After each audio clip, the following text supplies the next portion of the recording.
Panna je taká, že áno Zlatko, milujem ťa presne takého, aký si. Urobíme pár oprav, zmena tu, zmena tam, ale inak si dokonali. Milujem veľké projekty. Panna je taká, že takže chceš so mnou chodiť. Kde pracuješ? Máš deti? Aký máš dostatok na účte? Dobre, všetko si to pozriem a dám ti vedieť, či si prešiel do druhého kola. Čau. Panna je taká, že vidíš, povedala som ti, aby si to nechala zorganizovať mňa. Je to úplne zle. Mala by si ma požiadať o pomoc. Ja chyby nerobím, Zlatinko. Panna je taká, že preboha, to čo má na sebe? Leginy nie sú pre každého, Zlatko. Asi nemá žiadnych kamarátov. Ja jej pomôžem.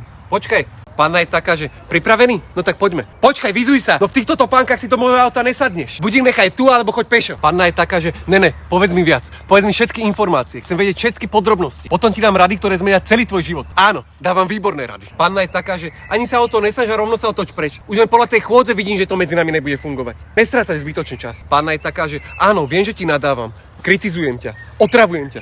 Ale tak ti dávam najavo, že ťa milujem. Panna je taká, že áno,